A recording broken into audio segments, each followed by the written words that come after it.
Great. Welcome again, everyone. It's lovely to have you again with me this week. I've got lovely Molly, who's had two babies, and I always love getting mums on the podcast who've had more than one baby for the reason that every birth teaches us something. And what we learn in birth sets us up for parenting as well. So it's great to have Molly here with me today. Thank you, my darling. That's okay. Thank you for having me. I'm a little bit nervous. As I Don't just be. as I just said to you, I feel like my births are very straightforward. Yeah. But I totally resonate with everything that your course teaches, and Mm, I am happy to share my stories if it means that there's good. other women who will benefit.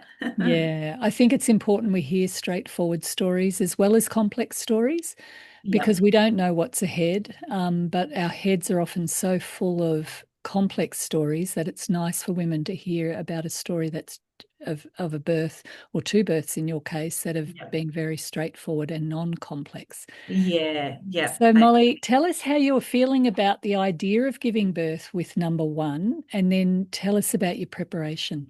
Yeah, sure. So, I mean, growing up, and in society, there is this stigma that birth is the most painful thing you'll ever go through. And my mum, although she had unmedicated births, it was all very traumatic for her. And I just really wanted to lean into knowledge is power and Mm, try and make sure I had the most positive experience I could bringing my children into the world. yeah, And so I was recommended to do your Transform Parenting course with through my midwife. So I did the continuity program out of Canberra Hospital, the one in Woden, yeah. and I was recommended your course by my midwife there. So signed up and we did that one, and it was amazing. I cannot tell you the knowledge that it gave us and how it transformed our birth experiences for both babies. Mm. And yeah, so your course was basically all the preparation that we did do. Okay. And it was huge for my partner too, Blake. His mum had a cesarean with him, so he knew nothing about births, and we were the first having a baby in the family, and knew we were just had no information about what was going to happen. And obviously, your course taught us everything. And Mm. yeah, but total textbook. We took everything that you taught us and applied it to our births. And I have no doubt that what we learnt was why we had positive experiences. Can you drill down on what were some of the levers in the course that helped you to see it differently and potentially labour differently? Yeah, sure. So the partner involvement, Mm. and one big thing you teach is that the partner needs to be the decision maker for the mother in labour, and Yeah. that was transformative for Blake, my Mm. partner, in terms of what he needed to do and his role in the birth. I think he Yeah. just thought he was going to have to stand there holding my hand, but learning that he had to have he had a role and an important Mm. one, and what that role Yeah. was, and knowing what was going to happen to me, how I was going to be feeling, and where he steps in was huge. He was that decision maker. He loved the fact that he got to make the call, and when we went to the hospital, and he got to communicate with the midwife on how far dilated I Mm. was, and all of that was just so good for not only me as the mother in labor, not wanting to have to worry about the decisions that needed Mm. to be made, but for him to have that role and what he Yeah. needed to do and the power to just make that decision, and that I was okay with it. Mm. So yeah, that was Good. probably one of the biggest things that we took away from it. Mm. That advocacy piece is huge because partners don't know what they don't know. Yeah, And to really drill that down to being very specific, both through asking the right questions to get the yeah, information so you can identify the difference between a medical necessity and a choice, because things are often presented as a necessity, but actually there are often alternatives. yeah, And to be really clear through you and your birth mapping to yeah. know exactly what's important to you and how you want to go about doing this and communicating that is absolutely one of the biggest things I think that will change things. Agreed. Tell Yeah. us how your first labour unfolded, Molly. My first was basically we were just at home at around, I was expecting to go over my due date. I was expecting to go closer to 42 weeks. And it was actually on his due date that I started getting contractions all at Wow. nighttime. So I actually had 2 nights at home where I was just I couldn't really sleep much. I was awake and, just breathing through all the feelings I was feeling in my belly, and doing my best to rest where I could. It was early in January, so middle of summer. So we were just hanging around at home, watching the cricket during the day, going for walks, all those things you were teaching us in the course that, trust your body, trust what's happening, just try and help progress and move and encourage things as you can, but remaining calm and know that your body's doing what it needed to. And so we were just at home. It was probably 2 days of on and off, nothing active labor, just lots happening in my belly. Can I come And in there? then, yeah, How did you, one of the challenges that women can have if they have a long sort of early labor yep, that can go for a couple of nights is to pace yourself. And it's yes, so important we don't put too much energy into our early labor because labor can start and stop. yes. And if you put too much energy, it can mean that you don't have enough towards the end of labor. So, how were you able to pace yourself, Molly? Probably just naive in that I was like, am I in labor? Am I not in labor? I don't know. Denial. Is this what it's supposed to feel like? Is it not? So yeah, I don't think it was necessarily planned. In that I wasn't conscious that I was properly in labor. In hindsight, I was like, okay, that was definitely active labor for 2 days there. But Yeah. also your course taught us that it could be weeks of feeling that way. Mm. So I also knew that just keeping in touch with making sure I could feel the baby and all of that Mm. was the main thing to Yeah. ensure I was progressing properly. But in saying that, once at 2 o'clock in the afternoon on the day before he was born, I started getting those consistent contractions where I was Mm. timing it and I could actually Right. tell that it was progressing more. And so again, was at home, just moving, keeping active. I actually curled my hair in the bathroom and breathing through contractions. Gotta keep busy, do whatever I need to do. The curls were not in my hair by the end of the birth, but I still did. That's what kept me busy.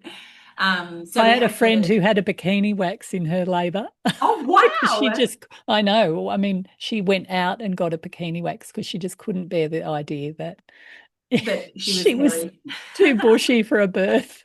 There you go. There you go.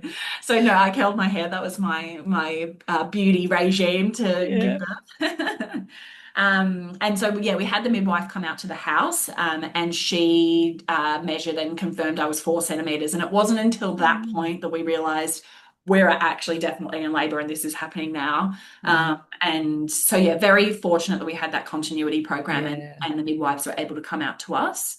Another big change Right. that happened for us at that time, so was continuity of care, had the one midwife, but my midwife went on leave the day I went into labor. So I ended up getting another woman. And Mhm. I remember feeling overwhelmed by the fact it was going to be somebody else likely delivering the baby, but knew from your course that things were going to happen, things were going to change, and to just ride with it and Mm. take it in your stride and stress over what you can and can't control, if that makes Mm. sense. Yeah. So we knew to just allow that there was going to be another midwife there. And in hindsight, you really don't care Mm. who is going to be in the room when you're giving birth. Yeah. But yeah, that was another thing course taught that I can't control things like that. So yeah, found out we were 4 centimeters and we were so thrilled. The midwife said that we were laboring really well at home and to just keep doing that because obviously in my own environment at home was helping things progress nicely. So yeah, we just stayed at home, watched TV, jumped in the shower. Blake was just there kind of, chatting and keeping me occupied, all the things. And then about at 10 o'clock at night, We called the midwife again because we were just noticing that I was getting more verbal. The contractions were very consistent and nice and close. And the other thing I utilized was a TENS machine. I just hired one that came in the mail online, which I did really like the TENS machine and used it in my second birth. Wow. And so yeah, we jumped in the car. We did have a drive where out in Belconnen, West Belconnen, we did have to drive over to Woden. So car drive is always an interesting one, 20 minutes with contractions. How And did yes, you manage that, Molly? Just the tell us. drive. Yeah. Was there any way you could, any advice you could give mums around that? Um, I mean, this is the thing with contractions and with the woman's body is that, oh, sorry, my lights have just gone off. It's all right. They come in waves, right? So I knew that I was about 3 minutes apart and they were lasting for around a minute. And so driving in the car, I knew breathing through it, the minute was going to pass and I was going to get that break. And that Mm, 2 minute break that you do get is your body's way of getting you to the other side. Like you get that break and you can regain your breath. mm, And it's not all contraction. You do get yeah. those windows of where your body's allowing you to get Mm. your energy back up again, I guess. It's a great point too. I might add to that is the spaces between the contractions can be very, Mm, very powerful in that they enable you to go even deeper into the relaxation response. agreed. And Absolutely. so sometimes we focus just on the contractions, but if you really drop in even deeper in the space, then when the next contraction comes, you can potentially not register it As um, much. as Totally much. Yeah, agree. Yeah, yeah, yeah, absolutely. Yeah. So yeah, we just made the drive over to yep. Woden. We got there and I was measured again, just to see where we were. And that communication was all between Blake and the midwife as to how far Mm, along I was. As per, I didn't want to know if I mm, hadn't progressed further. I yeah, knew that if Blake got that information, he could make the decision or not whether to tell me. mm. But as soon as he found out, he was so excited because we were 8 centimeters. So he straight away had to tell me, and we were so thrilled that we knew we Yeah. were nearly there, and meeting him, and almost surprised at how well we had progressed. And so, yeah, that last 2 centimeters and that transition is a time, but as your course teaches, that it is the quickest part. And we knew that it was about to get far more intense, and we were ready for that. We Yeah. knew what we were going to do and how we were going to get through it. And so I jumped in the bath was the biggest thing. Mm. Once we got to the hospital, and yeah, we were in the bath for 2 hours, pushing for 45 minutes, and he arrived in the water. Wow. What was that Yeah. moment like when you met him? Oh, absolutely amazing. I love Blake's face for both of our births as soon as the baby Wow. arrives is just one of the best images in my brain that I hope I remember for forever. Yeah. It's just amazing. And you pick them up. I mean, he fell to the bottom of the pool and I was like, oh, what do I do? Do I pick him up? And they were like, yes, yes, grab him. So, picked him up and that feeling of that tiny baby in your arms Mm. on your chest, that new little being, it's amazing, amazing. As well as I couldn't believe I had done it. I given birth to a baby unmedicated, and I actually don't even remember thinking or asking for the medication at all for both my births. It was Why do you think that was? concentration on the things that I could do and how I could control and breathing through the Mm. contractions, and taking that space when I wasn't contracting.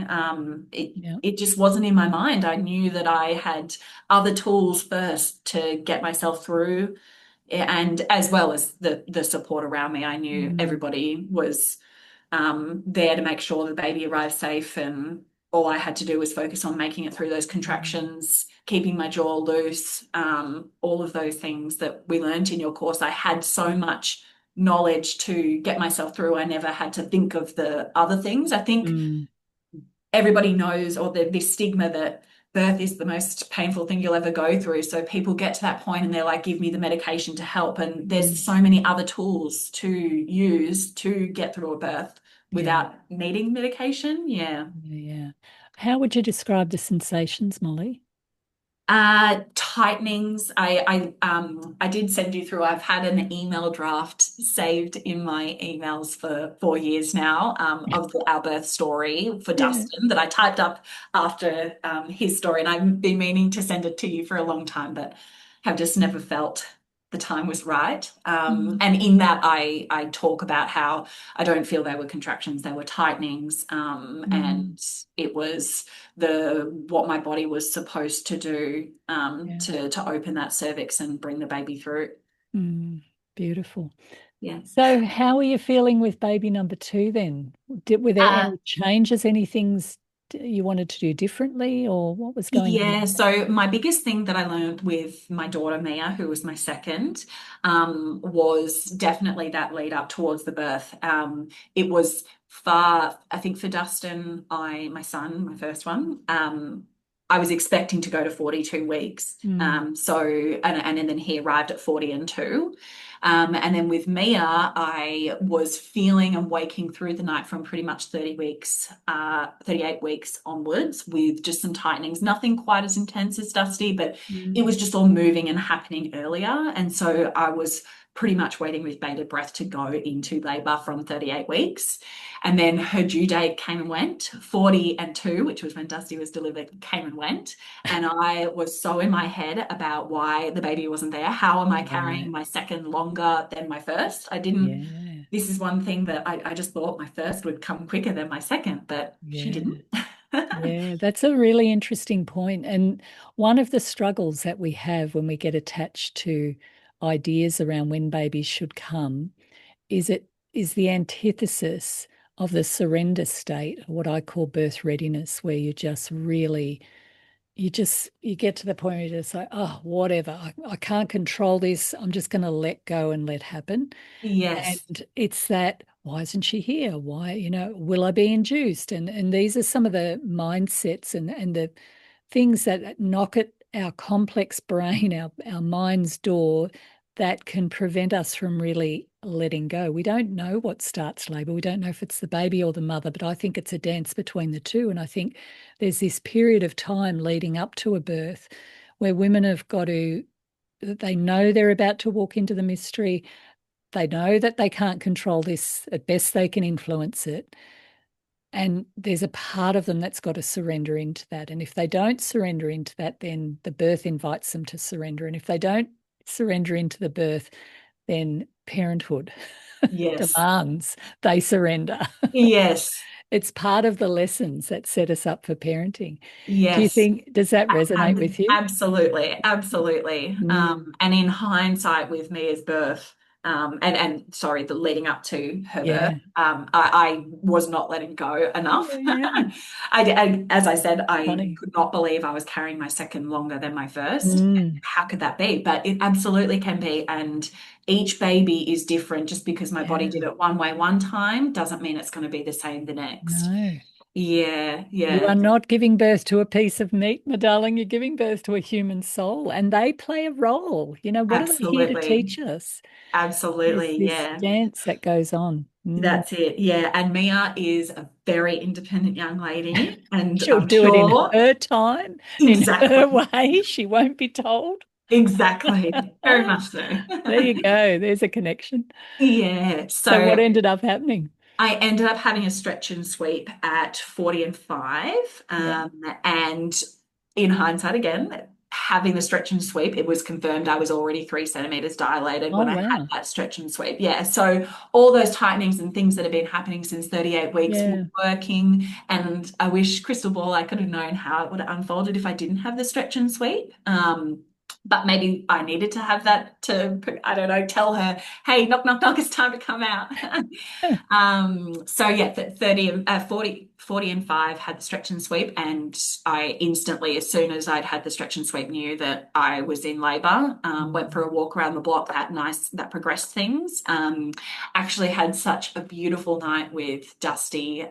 We were just at home and he fell asleep in our bed. He doesn't usually sleep in our bed, it's usually in his own, but I just wanted him close and there with me. So I Mm. think my oxytocin levels maybe came from Yeah. him a little bit there too. Absolutely. Bless little Dusty. He was Giving Yeah. his mum some juice. Yeah, that's it. Yeah, so fell asleep cuddling him. And then I woke up at around 11 o'clock at night and was definitely having consistent contractions. Mm. And I actually didn't wake Blake yet. I just jumped in the shower myself, let him sleep. And I was in there for around an hour. And then I woke him up and I was like, oh, like I'm getting consistent contractions around a minute and a half apart. So I think it's time for us to head towards the hospital. So yeah, he woke up in a startle. What's happening? And my mum ended up having to come out and watch Dusty for us while we went into hospital in the middle of the night. And she was very concerned because I was having a contraction at home, and I was just kind of laboring and swaying and doing the things. And when you're having that contraction, the last thing you want to do is go walking and hurry into the car. So I just was letting myself have that space to breathe through the contraction. And mum was like, Molly, quick, you're gonna get in the car. And I was like, no, no, just let me have my space. I just need to breathe through this. It's a shame you weren't having a home birth. No, she was very concerned. And I think what set her off was the midwife had prepped Blake on the phone that if you think that Molly's starting to push on the drive over, it's best to just pull over and, call an ambulance and have the ambulance come to you rather Mm. than trying to drive with her pushing the baby out. And my mum heard that and just thought, oh my God, Oh, poor what's mum. happening? Exactly. Yeah. So, and again, that's another for mum, and she just has that what less knowledge around Mm. how birth happens and how it all functions, and that fear that she has around Yeah. birth. And I think that teaching and learning and knowledge that there shouldn't be a fear. And if I ended up having a baby on the side of the road, I was Yeah. so open and relaxed to all of it, Yeah. partly from that first experience with Dusty, that I knew my body knew what to do, and my Mm. mind just had to get out of the way of my body to allow it do its thing.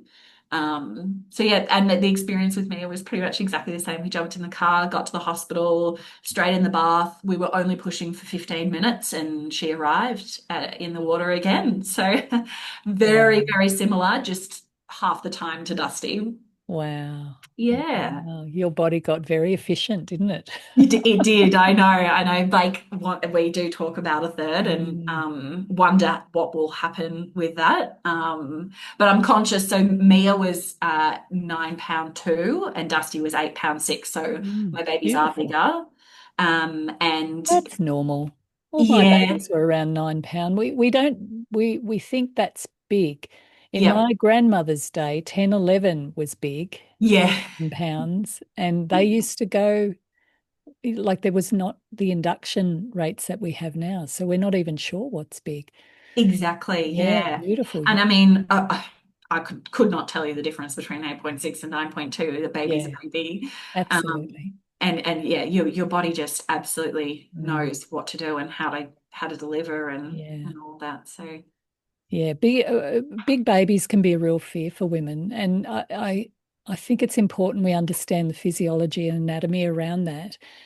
The pelvis stretches. It's not a solid, massive bone. It's connected with three ligaments that soften by a yeah, hormone called relaxin in pregnancy.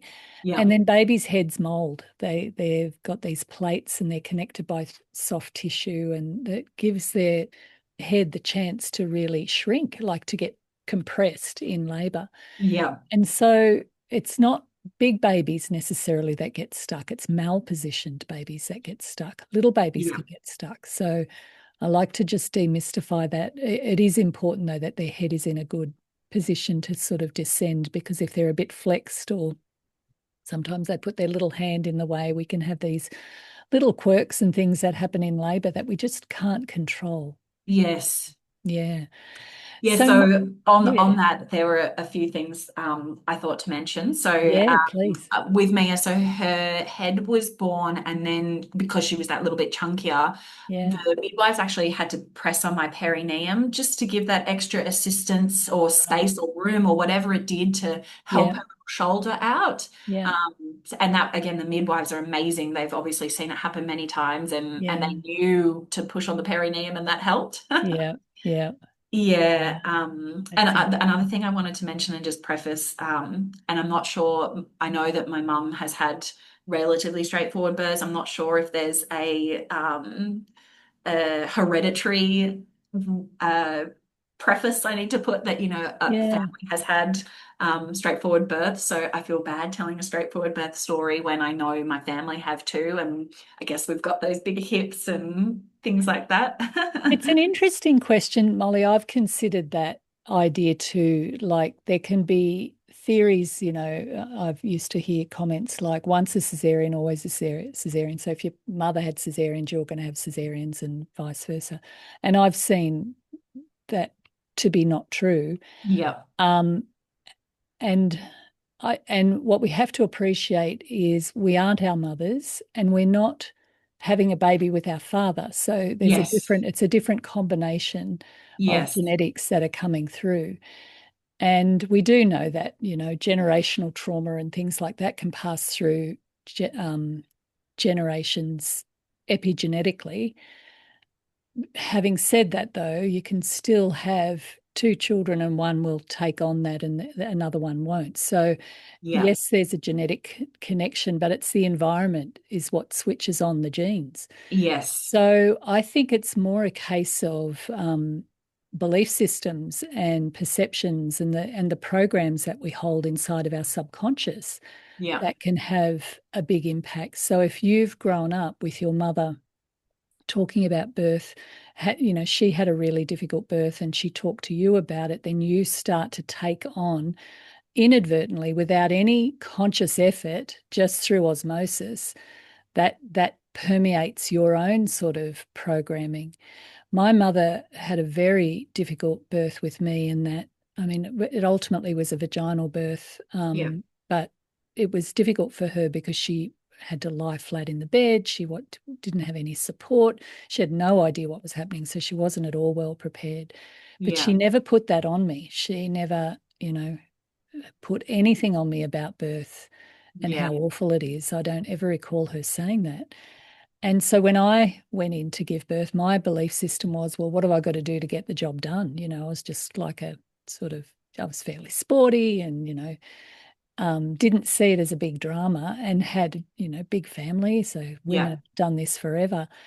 And that enabled me to have, fairly straightforward births, even though two of them were breech, they were still very straightforward. Wow. Yeah. So I do think part of it is the conditioning that we Yes. come into birth with, and unpacking some of that can be very, very helpful. I'll Yeah. tell you another little story that is coming to me as we're having this conversation. Just recently, I did my clinical hypnotherapy study, and as part of it, I had to choose people to work with. Yeah. And because of the work that I do with pregnant women, I chose three pregnant women and went in to got them into a state of hypnosis, working through the idea of what is going to get in the way of this birth. Yeah. Are there any belief systems, perceptions, deeper things like that that could get in the way?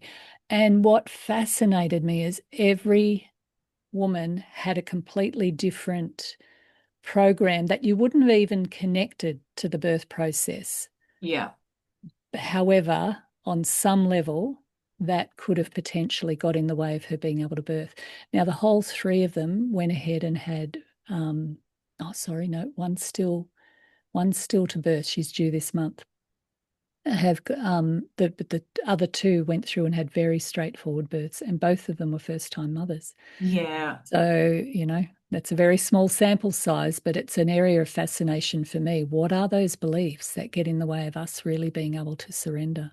Absolutely. I Yeah. mean, for me, the I just thought that labor and birth was going to be painful, Yeah. and your course absolutely broke that for me. Mm, And I just knew I had all this knowledge, and you gave me the power that it was going mm, to be absolutely different for me. And after Dusty in particular, I really wanted to get out there the story that it is not painful. It can be whatever you make Mm, it to be. And mm, so I have typed out both of my kids' birth stories, and I've got them written in a little card in their special box that I hope to give them in the future so that they know just how beautiful and positive and loving their yeah. entries to the world were. And that's my kind of way of putting back into the Yeah, universe yeah, that it can be good. positive. Yeah, Yeah, we do need to change the narrative around birth and the way we talk about birth. It's something I work with in the new mothers groups as well. We do birth debriefing in those sessions, and it's important we look at it from a place of cultivating women's wisdom around this, around, absolutely. just the psychosocial side of this, which we tend to forget about. We focus on the what can happen and different, you know, forms of intervention and things like that. And then, Exactly. of course, we also have to appreciate that you can do all of the right things. You can do the course or my course or other really good courses, do the practices, and that, and then things get complex Yes. because it's not just all about us. No. Actually, there's a baby in there and they're going to do what they're going to do.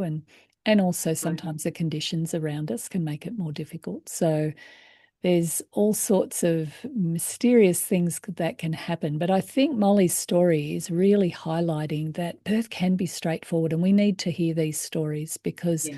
we get a very distorted view when all we hear are the horror stories. Yeah. Molly, tell us, what did you learn about yourself as a result of giving birth?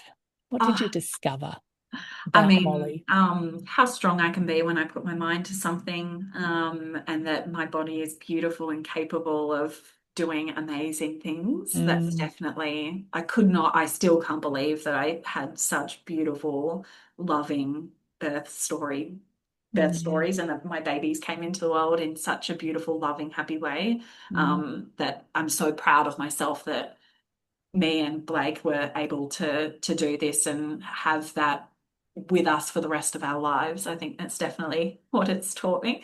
Is that too cliche? no, it's lovely to hear. And what sort of wisdom would you pass on to another woman? Absolutely, that knowledge is power, for Mm, not only you as the birth mother, but for the partner. Our births would not have gone the way they went if Blake didn't, as I sort of said at the beginning, have that role, and mm, know where he can help and what he can do, and to have that knowledge of the different stages and transition and the things he can suggest to help me progress, mm, keeping food and water around, keeping happy, positive environment moving and occupied, all those mm, things. That he knew that and I knew that, and yeah, all of the knowledge is power is definitely a huge, mm, huge takeaway. beautiful. Well, there you go, my darling listeners. It's good to be inspired by women like Molly who have been able to really activate and optimize her body's physiological response to birth. And that's the part, well, can we control? We can control to a degree. It's certainly something worth getting on board with, understanding what she said about knowledge is power, understanding how the body works, what you can do to support the process of labor, to work with it, not against it. Getting partners involved, that is a huge game changer. She used a lot of different tools: movement, TENS machine, breathing, the bath, the shower, all different ways we can find comfort, which help us to manage the labour process. It's what women are looking for in labour. They're looking for comfort. They don't know what they want, which is why they need people around them to suggest and offer. And then when they're in it, they know that's what's right. They can't think in labour, which is why they don't want people to ask questions too much and to be a bit of a buffer between them and the rest of the world, like Blake did beautifully. Absolutely. Lots of great wisdom in there. So, is there anything you want to finish off with, Molly? No, I don't think so. I just hope that people are learning from my story and the Mm, experience that we had. Yeah, yeah, beautiful. It's lovely to feel inspired. A very important time in life. It's worth doing that preparation, getting that knowledge and understanding. And there's lots of great ways to do that in this world now, which is good. Like, poor mothers didn't have the benefit of that. But thanks everybody for listening, and we'll have more goodness for you in the next podcast. See ya.